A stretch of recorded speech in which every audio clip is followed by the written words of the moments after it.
동네 사람들은 말했습니다. 네 엄마, 동생 버린 사람이라고. 그날 밤, 치매 어머니 보따리에서 처음 보는 이름 하나가 나왔습니다. 순남이 저고리. 올해로 62이 된 진석은 퇴직 후 어머니를 모시고 있습니다. 90을 앞둔 어머니 영자는 요즘 밤마다 잠을 설칩니다. 방문 틈으로 새어나오는 희미한 불빛. 어머니는 오늘 밤도 낡은 보따리의 매듭을 만지고 또 만집니다. 그날따라 어머니 손이 떨리고 있었습니다. 순남아, 순남아. 평생 한 번도 들어보지 못한 이름이었습니다. 텅 빈 허공에 그 소리만 맴돕니다. 진석은 미지근한 물수건을 챙겨 어머니 곁으로 다가갑니다. 어머니, 순남이가 누구예요? 예전에 살던 순남님 말씀하시는 거예요? 영자는 대답 대신 보따리를 쥔 손에 하얗게 힘을 줍니다. 진석은 그 낡은 보따리가 늘 궁금했습니다. 엄마, 그거 저 주셔요. 깨끗하게 빨아서 드릴게요. 아들이 조심스레 손을 뻗자 영자가 소스라치게 몸을 웅크립니다.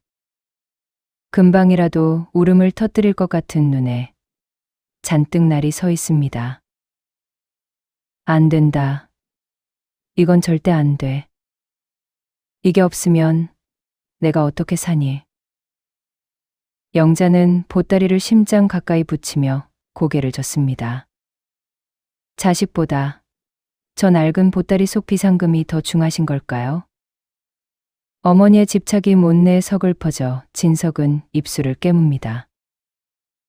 한숨을 쉬며 방을 나오려 하는 그때 보따리 매듭 사이로 무언가 발갛게 눈에 띕니다. 꽃무늬 1000조각입니다. 색은 다 바랬지만 선명한 꽃문양. 진석은 조심스럽게 그 조각을 살핍니다. 1000조각 밑에는 누런 종이가 붙어 있습니다. 순남이 저고리. 삐뚤빼뚤한 연필 글씨가 진석의 가슴을 툭 건드립니다. 어머니, 순남이가 장소가 아니라 사람 이름이었어요? 진석은 얼어붙은 듯 발걸음을 떼지 못합니다. 평생 한 번도 들어보지 못한 이름. 기억이 다 타버린 엄마의 머릿속에서도 끝까지 남은 이름이라면 얼마나 보고픈 사람일까요? 더 늦기 전에 꼭 만나게 해드리고 싶었습니다. 제가 찾아볼게요. 순남이라는 분, 제가 꼭 찾아드릴게요. 진석은 떨리는 손으로 종이에 이름을 옮겨 적습니다. 보따리 틈새로 삐져나온 작은 1000조각 하나. 이제 그것이 진석의 삶을 예상치 못한 곳으로 이끌려 합니다. 70년 동안 굳게 닫혀있던 진실. 진석은 아직 아무것도 모른 채 불을 끄고 방을 나옵니다. 며칠 뒤 진석은 어머니가 예전에 살던 바닷가 근처 피란촌을 찾았습니다. 바닷바람에 사가버린 붉은 벽돌집들 사이로 짠내가 진동합니다. 길가 평상에 앉아있던 노인들에게 어머니의 함자를 조심스레 건넵니다. 안녕하세요, 어르신. 혹시 박영자 씨라고 기억하시는 분 계실까요? 어머니의 이름을 꺼내는 순간 시골 마을의 공기가 순식간에 차갑게 얼어붙습니다. 한 노인이 부채질을 멈추고 진석을 빤히 바라봅니다. 옆에 있던 할머니가 인상을 찌푸리며 혀를 차죠. 영자? 박영자, 그 독한 년을 우리가 왜 몰라? 동네 사람들은 다 알지. 진석은 갑작스러운 욕설에 당황해 뒷걸음질을 칩니다. 자신이 알던 어머니와 전혀 다른 사람이었습니다. 독하다니요. 평생 무뚝뚝하긴 하셨어도 동생을 버릴 분은 아닙니다. 어머니가 여기서 무슨 일이라도 있었나요? 노인은 곰방대를 바닥에 툭툭 털며 코웃음을 칩니다. 그들의 눈에는 아주 오래된 비난의 빛이 서려 있었습니다. 전쟁통에 기차 칸 올라타겠다고 동생 손을 놨어. 그깟금 붙이던 보따리가 뭐라고. 울며 매달리는 동생 손을 차갑게 뿌리치고 기차에 올라타더군. 그 독종 같은 뒷모습이 지금도 눈에 서네. 그날 처음으로 어머니가 무서워졌습니다. 진석은 심장이 차갑게 식는 기분이 듭니다. 평소 딱딱했던 어머니의 얼굴이 스쳐 지나갑니다. 정말로 어머니는 재물을 지키려 동생을 외면했던 걸까? 보따리 때문에 동생을요? 정말 확실한 말씀이세요? 할머니가 삿대질하며 목소리를 높입니다. 주변에 있던 사람들까지 하나둘 고개를 내밉니다. 내 눈으로 똑똑히 봤어. 동생이 울며불며 매달리는데 그냥 손을 놓더라고. 그날 이후로 영잔의 동생 순남이는 영영 소식이 끊겼지. 진석은 아무 말도 못하고 마을을 빠져나옵니다. 머릿속에는 독한 년이라는 단어가 맴돌아 괴롭습니다. 집으로 돌아오는 길, 운전대를 잡은 손에 힘이 들어갑니다. 다정하게 웃는 얼굴 한번 보여준 적 없던 엄마. 정말 그런 분이었을까? 그 보따리가 대체 무엇이었길래. 갑자기 어머니가 낯선 사람이 되었습니다. 진석은 면사무소를 뒤져 어렵게 순남의 소식을 수소문합니다. 죽은 줄만 알았던 이모가 근처 도시에 살아있다는 소식을 듣죠. 진석은 복잡한 마음을 안고 이모가 산다는 낡은 아파트를 찾아갑니다. 초인종을 누르자 문틈 사이로 백발의 노인이 얼굴을 내밉니다. 진석은 주머니에서 그 꽃무늬 1000조각을 조심스레 내밉니다. 저 박영자 씨 아들입니다. 이 1000조각 보신 적 있으신가요? 순남은 1000조각을 보자마자 문고리를 잡은 손을 부들부들 떱니다. 주름진 눈가에 순식간에 눈물이 차오르죠. 이게 왜 네 손에 있어? 언니가 이걸 아직도 갖고 있었어? 순남은 1000조각을 쥔 채 한참을 멍하니 서 있습니다. 그 표정이 원망인지 그리움인지 도무지 가늠할 수 없었습니다. 가야겠다. 지금 당장 언니한테 가야겠어. 진석은 이모의 눈물을 보며 더 큰 혼란에 빠집니다. 그는 차마 입이 떨어지지 않아 입술만 달싹입니다. 어머니는 왜 동생을 버린 사람이 되었을까? 이모는 왜 엄마를 만나고 싶어 할까? 엇갈린 진실 앞에 가슴속 안개만 자욱하게 피어오릅니다. 진석은 이모를 차에 태우고 다시 집으로 향합니다. 차 안이 숨막힐 듯 조용해졌습니다. 이모님, 저조차 모르는 어머니의 진짜 모습이 있을까봐 그게 무섭고 두렵습니다. 이모는 대답 없이 창밖만 바라보며 마른 손등을 비빕니다. 진석은 백미러로 그 모습을 훔쳐보며 침을 삼킵니다. 차 안에는 낡은 엔진 소리만 가득합니다. 그때는 정말 몰랐습니다. 서둘러 집으로 향하는 이 길 끝에 얼마나 낯선 어머니의 얼굴이 기다리고 있을지를요. 집에 도착한 두 사람. 거실 소파에 앉아있던 영자는 낯선 이를 보고 몸을 굳힙니다.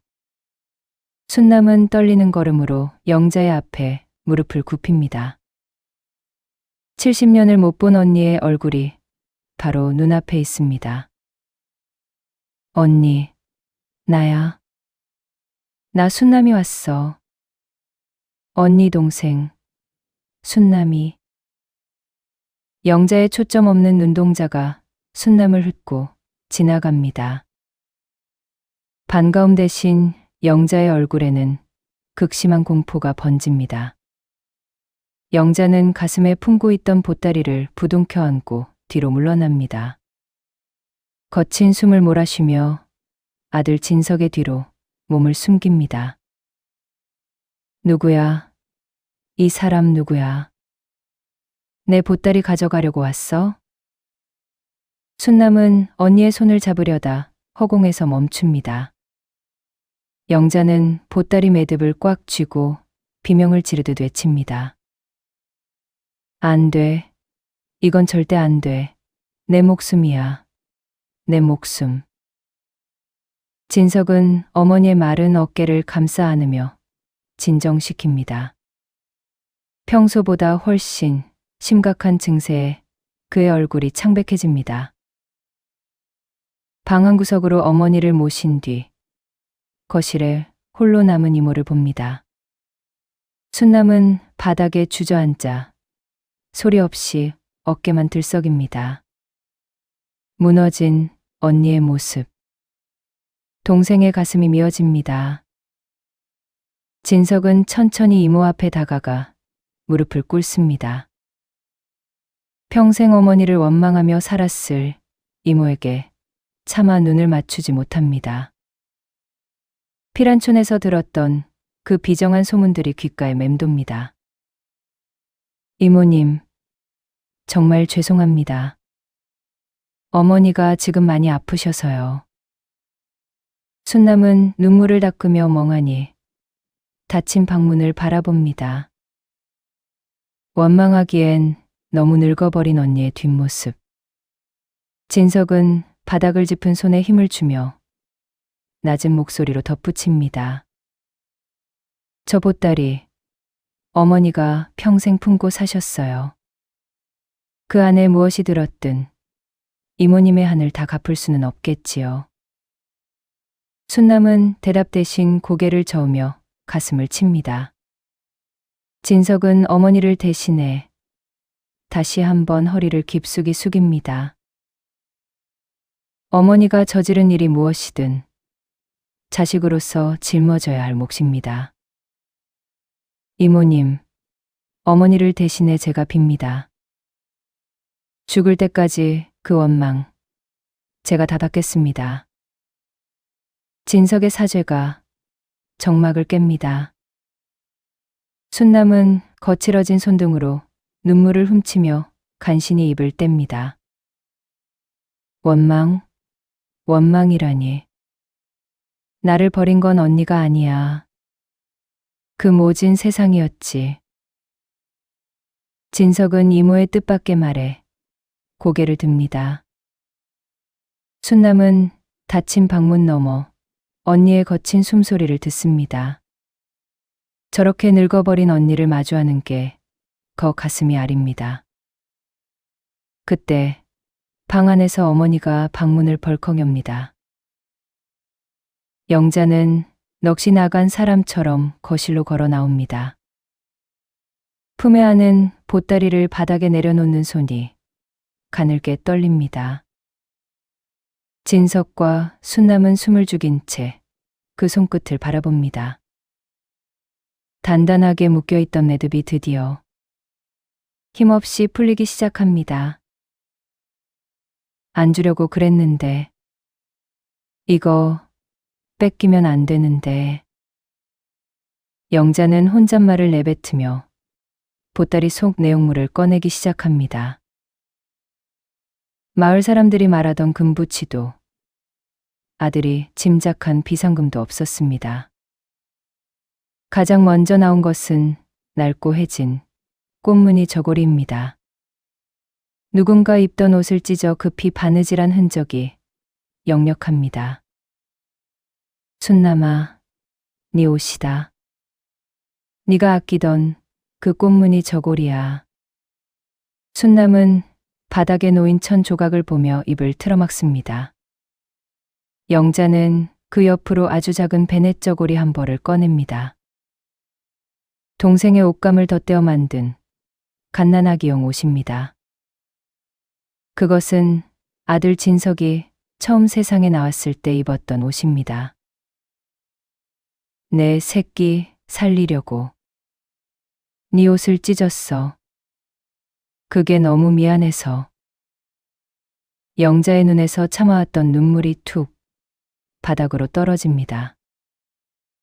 피란길에 갓 태어난 아들에게 입힐 옷이 없어 발을 구르던 밤. 언니는 동생이 아끼던 유일한 새 옷을 찢어 아기 옷을 지었습니다. 이 보따리가 너무 아파서. 그래서 네 손을 놓았어. 내가 죽일 년이다. 기차 난간에 매달려 아들을 지키느라. 멀어지는 동생을 잡지 못했습니다. 보따리가 무거웠던 건 금부치 때문이 아니었습니다. 어머니, 보따리에 든 게 저였군요. 진석은 바닥에 놓인 베넷 저고리를 떨리는 손으로 만져봅니다. 어머니가 평생 정을 주지 못하고 딱딱하게 사셨던 이유. 동생을 버리고 얻은 자식이라는 죄비 때문에 웃지도 못했던 세월. 진석은 이제야 어머니의 그 차가웠던 뒷모습이 이해가 갑니다. 순남아, 네 옷을 찢어 내 새끼 베넷 저고리 만드는데 손이 떨리더라. 내 새끼 지키느라 네 손 놓친 줄도 모르고. 내가 너를 팔아 자식을 살렸어. 미안하다 순남아. 언니가 정말 미안해. 동생의 희생으로 제 자식을 살렸다는 그 처절한 미안함. 진석은 어머니의 통곡 소리에 심장이 찢어지는 것 같습니다. 아들은 아무 말도 할 수 없었습니다. 보따리 깊숙한 곳에서 다른 무언가가 나옵니다. 낡은 고무신 한 짝. 영자는 작고 초라한 신발 한 짝을 가슴에 꼭 품으며 오열합니다. 너 신발 한 짝이 내 가슴에 박혀서 뽑히질 않더라. 추운 길바닥에 너를 혼자 맨발로 두고 놓쳐서 한 번을 편히 못 자고 너만 불렀어. 순남은 언니의 곁으로 다가가 그 굽은 어깨를 끌어안습니다. 70년 전 기차역의 헤어짐이 오늘에야 울음으로 터져 나옵니다. 두 자매는 서로의 젖은 얼굴을 부비며 한참을 웁니다. 언니, 나는 괜찮아. 언니가 살아서 우리 조카가 이렇게 잘 컸잖아. 순남은 언니의 눈물을 닦아주며 애써 미소를 지어 보입니다. 영자는 이모의 손을 잡고 놓아줄 줄을 모릅니다. 이제 안 놓는다. 세상이 무너져도 이 손 절대 안 놓을 거야. 순남아, 언니 옆에 꼭 붙어 있어라. 다시는 혼자 안 둔다. 기억은 가물가물해도 가슴에 박힌 미안함만은 또렷하게 살아납니다. 어머니, 죄송해요. 저 때문에 그렇게 아프게 산 줄도 모르고. 수십 년을 가둔 비밀이 풀려나자 거실은 적막하리만큼 고요해집니다. 진석은 마당 한 구석에 서서 젖은 눈을 닦아냅니다. 어머니의 보따리는 욕심이 아니라 평생을 바친 속죄의 기록이었죠. 언니야, 나도 언니한테 보여주고 싶은 게 있었어. 이거 한 번을 안 버리고 여태 갖고 있었다. 이제야 임자를 만나네. 어머니는 이모의 말을 마저 듣지 못하고 지친 듯 잠이 들었습니다. 품에 꼭 쥔 고무신 한 짝이 마치 어머니의 부서진 세월 같습니다. 하지만 진석은 몰랐습니다. 이 눈물의 끝에 기다리는 마지막 기적을요. 이모의 낡은 가방 속에도 오랜 시간 기다려온 무언가가 들어 있었습니다.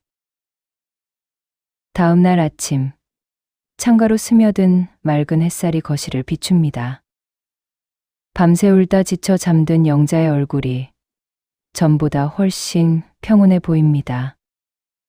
순남은 조심스레 언니의 머리칼을 넘겨주고는 낡은 가방을 엽니다. 언니야, 이것 좀 봐라. 그날 기차 난간에서 떨어진 언니 비녀. 내가 여태 갖고 있었다. 순남이 꺼내놓은 것은 영자가 피란길에 잃어버렸던 낡은 나무 비녀입니다. 영자는 떨리는 손으로 제 물건을 어루만집니다. 70년 전 동생의 손을 놓치던 찰나에 떨어뜨렸던 언니의 전부였죠. 네가 왜 이걸 갖고 있어? 나를 욕하며 버렸어야지. 순남은 언니의 굽은 손등을 어루만지며 환하게 웃어 보입니다. 언니 냄새 배어있는 이 비녀 꼭 쥐고 언니 다시 만날 날만 기다렸는걸. 나 자식 낳고 잘 살았어. 영자는 떨리는 손으로 비녀를 잡아봅니다. 비로소 주인을 찾은 비녀가 햇살 아래 눈부시게 놓입니다. 그제야 모든 것이 제자리로 돌아온 것 같았습니다.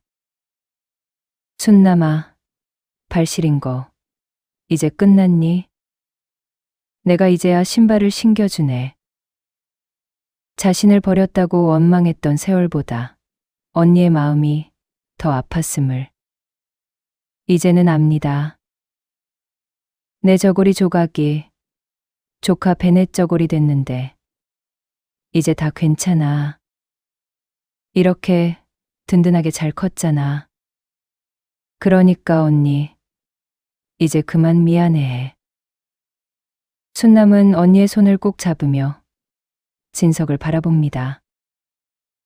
진석아, 너는 언니가 살아야 했던 유일한 이유였어.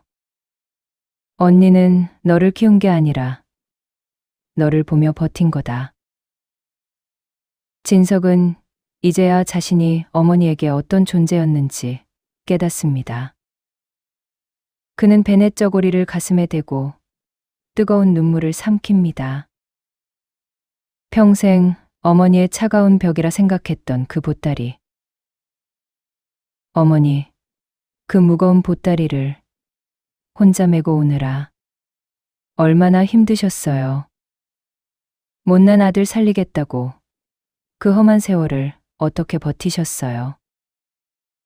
진석의 목소리가 떨리며 거실에 울려 퍼집니다. 영자는 대답 대신 아들의 손등을 가만히 쓸어내립니다. 이제 이 보따리 떼어놓고 자도 되겠구나.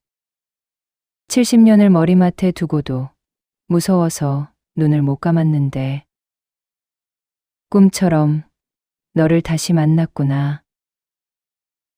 단단했던 매듭이 풀리고 모진 바람도 잦아듭니다. 어머니의 보따리 속에는 이제야 고운 봄볕만 가득합니다.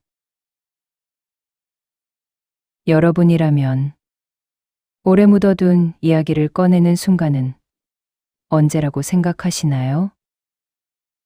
괜찮으시다면 댓글로 들려주세요. 긴 시간 끝까지 함께 해주셔서 정말 감사합니다.